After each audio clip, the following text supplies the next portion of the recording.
In my past life, my boyfriend Kevin won $10 million in the lottery. He came back with his mistress and pointed at me, shouting, "Maya, get out. This house belongs to Stella now." I refused to leave. They locked me in the basement. And when the heatwave apocalypse came, before I passed, I heard Stella say, "Can't let these dozens of pounds of meat go to waste." I was reborn. This time, I won't let them get away with it. I stared at the corner of the lottery ticket sticking out of his pocket. Let's break up. I want my $30,000. The rest is yours. You don't want the house or the car? Keep them all. I opened the storage room and pointed at the supplies left over from the pandemic. But I'm taking all of this. Kevin didn't care. He just tossed me a check. $10,000 severance for 5 years. Fair enough, right?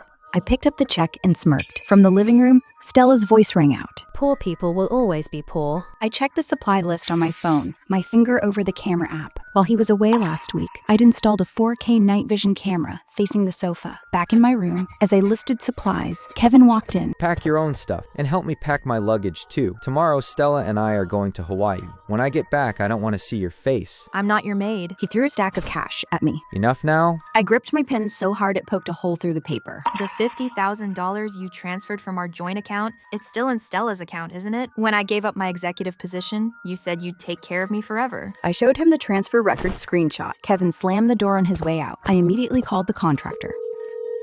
Can you install solar panels and electric fencing at my countryside villa tomorrow? Yes, boss. I looked at my phone. A heat wave warning popped up. 104 degrees Fahrenheit tomorrow. Online, I ordered electric fencing, industrial-grade security equipment. The next day, I dragged 3 large bags to the moving truck. The storage room's compressed biscuits and bottled water were now being loaded onto the truck. Running away? Something like that. Before leaving, I sprayed half a bottle of refrigerant into the AC unit. When they got back, they'd think it just needed refilling. They'd never guess I'd already set the circuit to fan-only mode. I also hid the remote. Good luck finding that remote. You'll never get the AC running. At the countryside villa, old Chen already had the generator ready. Girl, why do you need 10-foot walls with electric fencing and alarms? Who are you keeping out? Wild dogs. Next week, these wires would carry pulsed electric currents. My parents' old countryside villa had become my fortress. Old Chen and his crew worked for 3 days. Solar panels, water purification systems, everything was installed. The underground water tank held 300 tons, enough to last me 6 months. This water tank is bigger than my house. Just stocking up for emergencies? I said nothing. The installations drained my savings, so I opened loan apps and secured another $2 million. With the apocalypse coming, only supplies mattered. I filled the basement with freezers stocked for 3 years. Tomorrow's forecast, 113 degrees Fahrenheit. That night, I scrolled through social media. Stella was posting champagne selfies at a Hawaii resort. Enjoy blowing through that $10 million.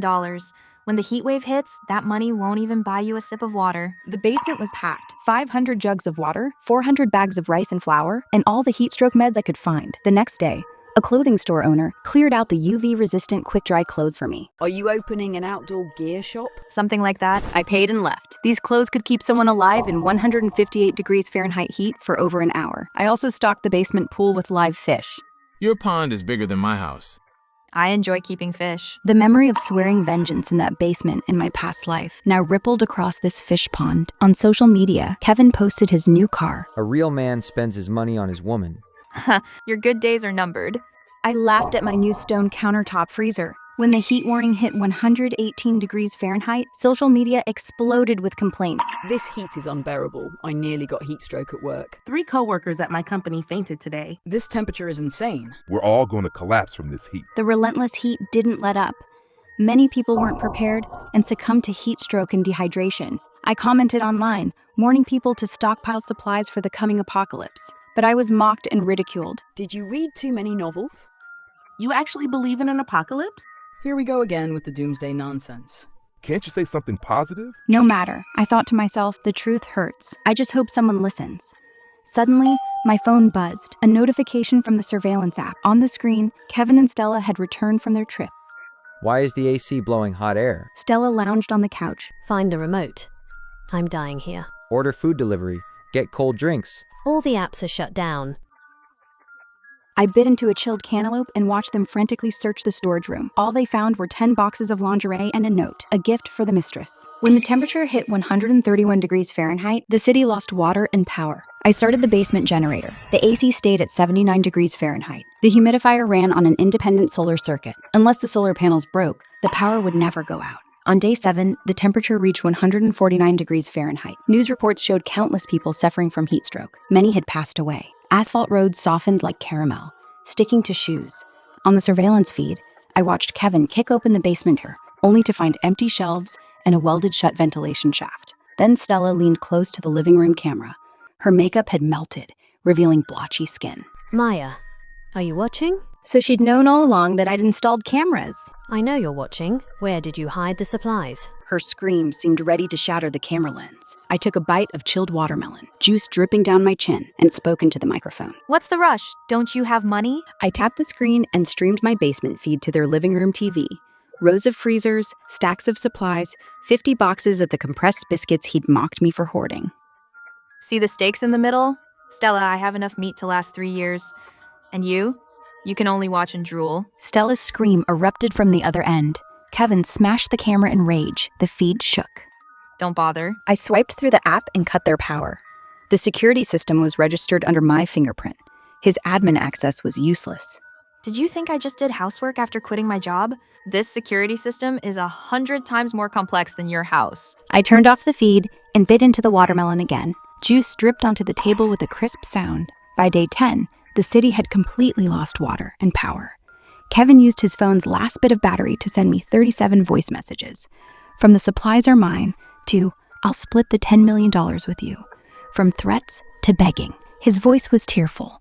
No more arrogance. Meanwhile, the neighborhood thug with green hair had already broken into several apartments, looting supplies. He knew no one would call the police, and even if they did, it wouldn't matter. I forwarded Kevin's voice messages to the neighborhood group chat with a location tag. Apartment 101 has supplies. I opened the surveillance feed. Soon, I saw green hair and his gang arrive at Kevin's door. Bang! A machete slammed against the door. Mr. Kevin, open up. Let's chat. Kevin's face went pale. He hid in the bedroom, trembling. Within moments, the door was breached. As they entered, Kevin shakily pulled out his bank card. Bro, the password is... Stella cut him off. She lunged forward and grabbed the card. The password is Maya's birthday. She has a generator at her countryside villa. The freezer is full of meat. Go find her. I wasn't surprised. Stella had gone through my phone before. She'd already memorized the location of my villa. But Yellowhair's gaze lingered on Stella's face for 2 seconds, then shifted to Kevin. Hiding treasure and not sharing? You think we're soft? Kevin dropped to his knees, pleading. Please, spare me. Worthless parasites like you waste water just by breathing. Yellowhair turned to Stella with a twisted grin, lightly lifting her collar. Water's worth more than gold now. You got no money, no supplies. What are you gonna trade for your life? Stella froze, but to survive, she slowly lowered her collar. Kevin cowered in the corner, listening to Stella's cries. He suddenly lunged forward, trying to grab the bank card, but was struck down instead. Search the balcony. Maybe there are canned goods. Yellowhair casually wiped the blade. Stella stared in horror at Kevin's stiffening fingers. She suddenly noticed he was clutching half a note, my lingerie shopping list. On the back, in red pen, a gift for the mistress. Blood spattered on her face. A twisted smile crept across her lips as she glared at the camera. Not long after, a drone captured several motorcycles stopping at the village entrance. Stella clung to Yellowhair's waist, frantically pointing toward the villa. She traded my location for half a bottle of water. Looking at my fortress-like villa, Yellowhair commanded his crew. Cut the electric fence first. 3 thugs, wearing stolen insulated gloves and holding hydraulic cutters, approached the perimeter wall. I watched the surveillance feed. I pressed the pulse activation button on my phone. This electric fence, normally dormant and charging via solar panels, now sent blue-purple arcs crackling along every wire. The moment the hydraulic cutter touched the wire, the lead thug convulsed and flew backward. The other two's gloves instantly started smoking. They screamed and dropped their tools, blisters bursting on their palms. Forget it. Get a ladder. Yellowhair turned his attention to the reinforced door. The door was made of 2-inch thick steel. I'd welded myself. The frame was embedded 8 inches into the wall. Barbed wire wrapped around the handle. Stella suddenly rushed forward. The password is 010314. I'd remotely changed the electronic lock 3 days ago. Incorrect passwords triggered an electric shock. She collapsed. Always used my birthday as the password? I switched to the broadcast channel and played the sound of the basement freezer opening. Sorry.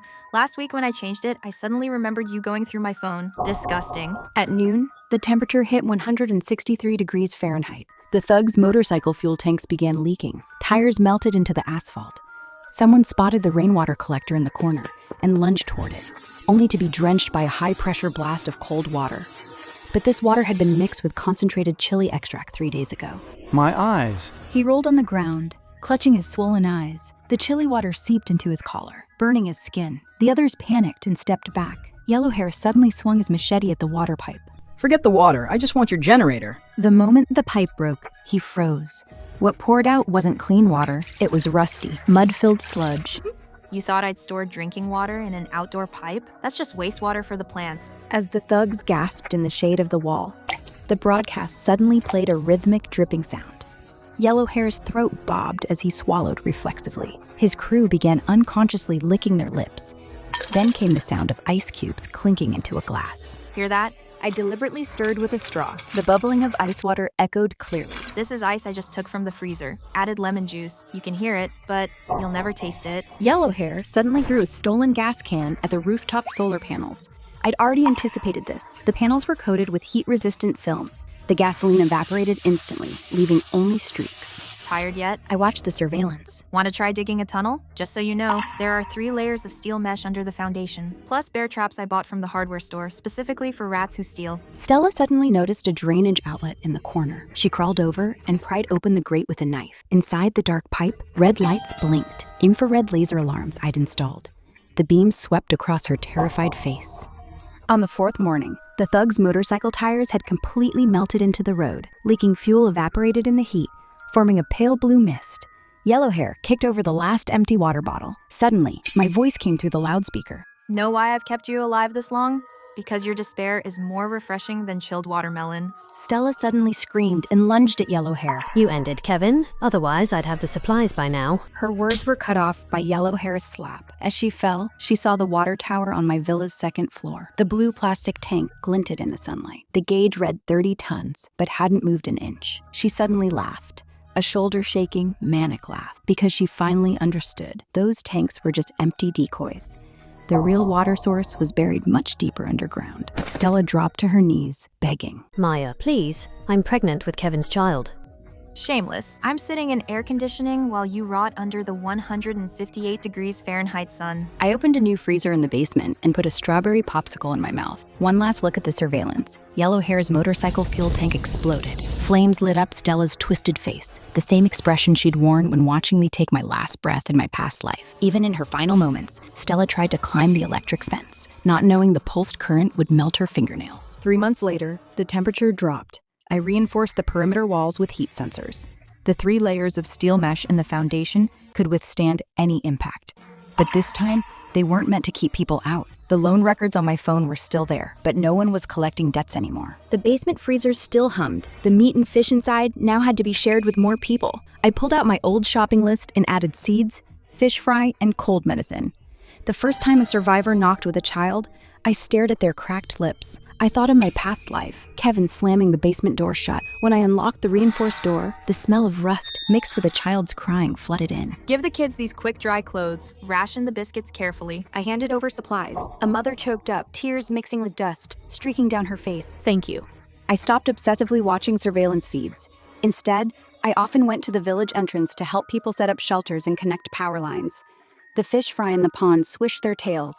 For the first time, I realized stockpiling wasn't just about numbers. It was about holding hope in your hands. The barbed wire I once used to keep people out now wrapped around the bean vines I'd planted. Turns out, survival was never about standing alone behind steel and concrete. It was about being willing to hand someone half a bottle of water when they knocked on your door.